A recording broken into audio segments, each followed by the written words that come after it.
Vážené dámy, vážení pánové, moje jméno je Prokop Janský a jsem studentem 3. ročníku Arcibiskupského gymnázia v Kroměříži a dovolte mi, abych vám prostřednictvím tohoto videa představil mou středoškolskou odbornou činnost na téma Druhý vatikánský koncil, myšlení v české a moravské církevní provincii v období komunismu.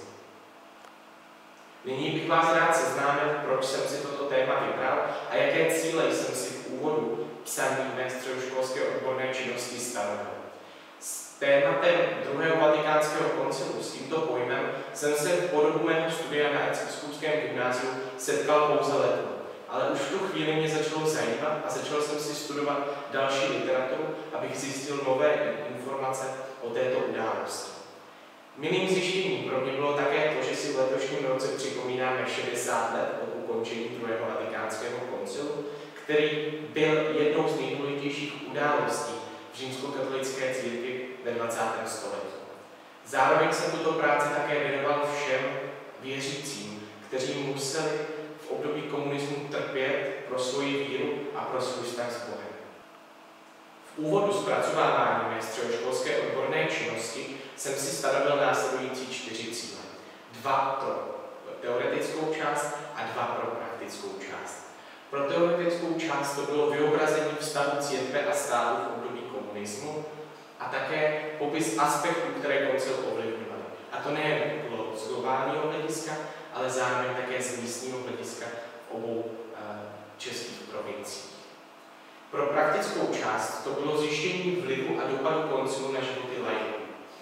Tento cíl jsem se snažil splnit pomocí rozhovorů s pamětníky, o kterých budu ještě mluvit. A také jsem chtěl zmapovat povědomí o koncilu, zvláště u mladší generace římskokatolických věřících. V rámci teoretické části mé středoškolské odborné činnosti jsem se věnoval následujícím tématům. Pokoušel jsem se popsat situaci před svoláním druhého vatikánského koncilu, jednotlivé aspekty, které toto svolání ovlivnily, například rostoucí sekularizaci církve a státu, dále také hrozící konflikty ve světě, dopady druhé světové války na globální svět a také vliv modernismu. Dále jsem také popsal 2 hlavní aktéry druhého vatikánského koncilu, a to papeže Jana 23. a papeže Pavla VI. Jan 23. nechal druhý vatikánský koncil svolat a také mu dal určitým způsobem svou vlastní vizi církve. Bohužel po prvním jednacím období papež Jan 23. umírá a na papežský stolec nastupuje Pavel VI., který za Jana 23. koncil dokončil a přinesl nové impulzy do tohoto jednání. Dále jsem také popsal jednotlivá koncilní období a zajímavé diskuze, které na koncilu probíhaly.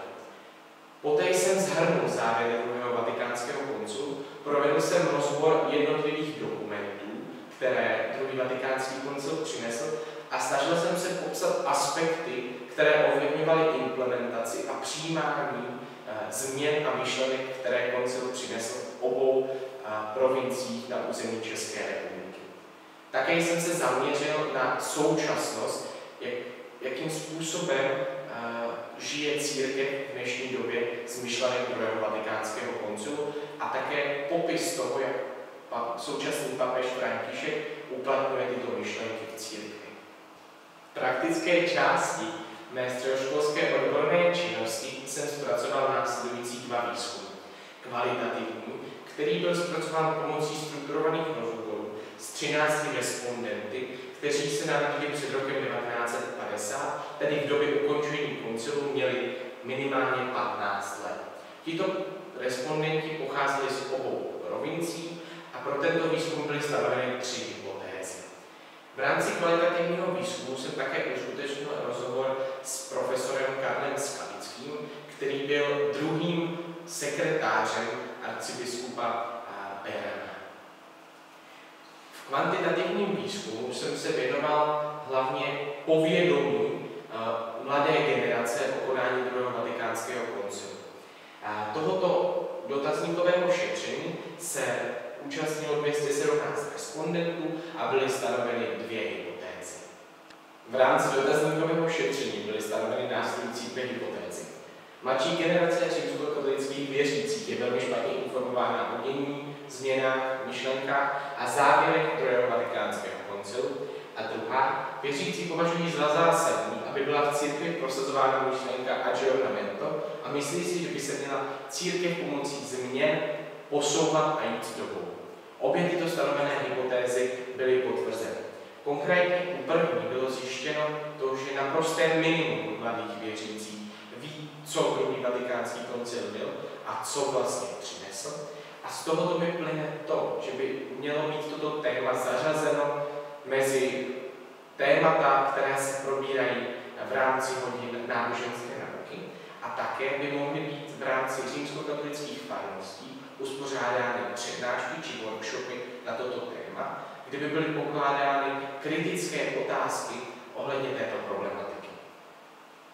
Druhá hypotéza byla také potvrzena, jak jsem ji zmínil, a bylo opravdu zjištěno, že věřící nestojí o to, aby církev zůstávala někde v minulosti. Souhlasí s tím, že církev musí být nositelkou tradice, ale nesmí být zakořeněná v minulosti, ale musí se posouvat a nabízet společnosti nové možnosti a nové impulzy a navzájem se tyto dva aspekty církev a společnost mají ovlivňovat a jít ruku v ruce. V rámci kvalitativního výzkumu byly stanoveny následující 3 hypotézy, které se výzkumem podařily potvrdit. Informovanost o konání, průběhu, přijímání a aplikaci změn druhého vatikánského koncilu byla naprosto nedostačující. Změny, přinesené druhým vatikánským koncilem, přispěly k lepšímu pochopení obřadů a pomohly věřícím k lepšímu prožívání duchovního života. A třetí, v církvi musí probíhat změny, které budou reagovat na dění ve společnosti a nebudou v rozporu s církevní naukou. U první hypotézy bylo zjištěno to, že informovanost byla opravdu špatná. Věřící se o koncilu dozvídali pouze z katolických novin anebo z úst kněze v rámci homílii při bohoslužbě. U druhé hypotézy bylo zjištěno, že druhý vatikánský koncil, změny a myšlenky opravdu pomohly lepšímu prožívání mše svaté a vztahu s Bohem pro tehdejší věřící. Díky tomu pochopili určité obřady a mohli tak lépe prožívat svůj vztah s Bohem a pevněji ukotvit svou víru. A v rámci třetí hypotézy bylo zjištěno to, že i starší generace si přeje, aby církev se měnila. Pouze ale upozorňují respondenti na to, že se nesmí měnit v rozporu s naukou církve a musí být stálou nositelkou tradice. Závěrem té středoškolské odborné činnosti je splnění stanovených cílů pomocí obou částí mé středoškolské odborné činnosti. Velkým přispěním a výsledkem je také zjištění, že by se mělo zapracovat na výuce o druhém vatikánském koncilu a možné pokračování mé středoškolské odborné činnosti je jakási příručka nebo metodika pro jak workshopy či přednášky v rámci římskokatolických farností, tak také zapracování tohoto tématu do osnov náboženské výuky. Závěrem tohoto videa bych vám chtěl poděkovat za pozornost a za shlédnutí a také bych chtěl poděkovat všem, kteří se podíleli na zpracování mé středoškolské odborné činnosti a pomáhali mi svými radami či svým časem. Děkuji za pozornost.